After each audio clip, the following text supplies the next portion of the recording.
Top quality और consistent performance के लिए सिर्फ सिल्वर पंप। टॉप क्वालिटी और कंसिस्टेंट परफॉर्मेंस के लिए सिर्फ सिल्वर पंप, नाम याद रखना। सध्या आपण रायगड जिल्ह्यातील पेण तालुक्यामध्ये आहोत। या ठिकाणी गणपतीचं माहेरघर समजलं जातं आणि त्या ठिकाणी आपण दीपक कला केंद्र या कला केंद्रामध्ये आहोत। या ठिकाणी मोठ्या प्रमाणात जे गणपती आहेत ते जे फॉरेनला पाठवण्यात आलेले आहेत। आपण एकंदरीत कशा पद्धतीमध्ये सुबक मूर्ती आहेत काय त्याची आज पाहणी करणार आहोत। आपण हे पाहतोय हे रायगड जिल्ह्यातील पेण तालुक्यातील दीपक कला केंद्र हे पेण शहरामध्येच देखील आहे आणि मोठ्या प्रमाणामध्ये सुबक मूर्ती बनवण्यासाठी हे कला केंद्र प्रसिद्ध आहे। पेण आपण जर पाहिलं तर हे गणपतीचं माहेरघर म्हटलं जातं।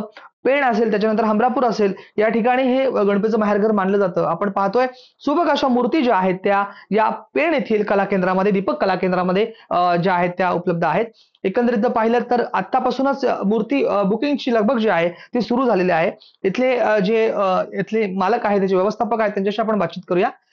सर नमस्कार।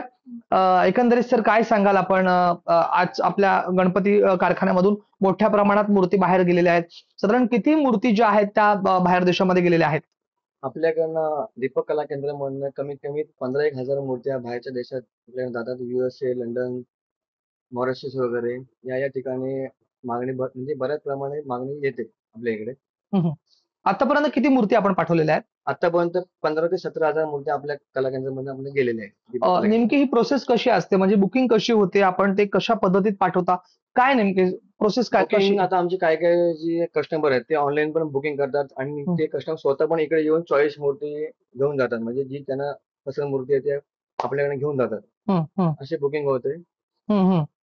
साधारण साधारण किती जी उलाढाल आहे ही पेण शहरात पेण तालुक्यामध्ये जी होत असताना आपल्याला दिसते?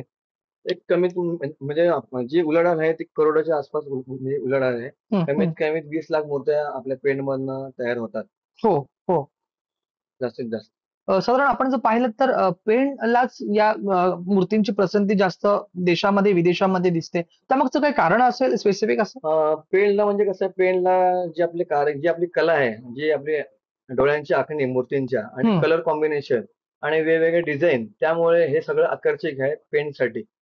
त्यामुळे गिऱ्हाईक म्हणजे पेण हे नाव शोधून आपल्याकडे येतोय।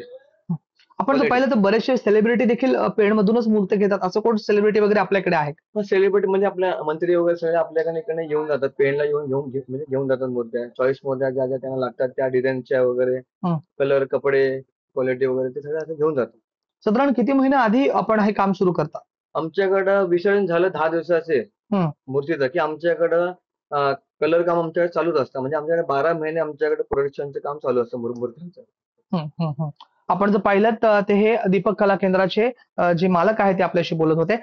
एक शेवटचा प्रश्न तुम्हाला विचारतो की पीओपी बंदी सरकारने टाकलेली आहे त्याचा काही परिणाम आपल्याला होतो का आपल्यावर होतो?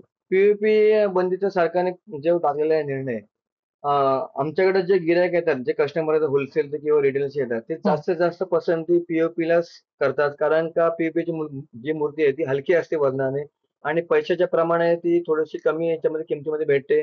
चांगली सुबक वगैरे असते आणि जे मातीची मूर्ती जी आपली आहे ती थोडी डॅमेजचा इश्यू असतो आणि थोडी त्याची कॉस्टिंग पण जास्त असते। त्यामुळे थोडंसं म्हणजे कस्टमरच्या खिशाला परवडण्यासारखी नसते आणि जास्त जास्त डॅमेज मूर्त्या होतात। आम्हाला पण थोडासा त्रासदायक असतं ज्या मातीच्या मूर्त्या। पीओपीच्या मूर्त्या काय सहज म्हणजे उचलली जाते आपल्याकडनं त्यामुळे पीओपीला थोडी पसंती जास्तीत जास्त आहे कस्टमरची। धन्यवाद सर। हे होते दीपक कला केंद्राचे मालक. व्हिडिओ जर्नलिस्ट याकूब सैयद सह राज वैशम, टीव्ही मराठी, रायगड, पेण।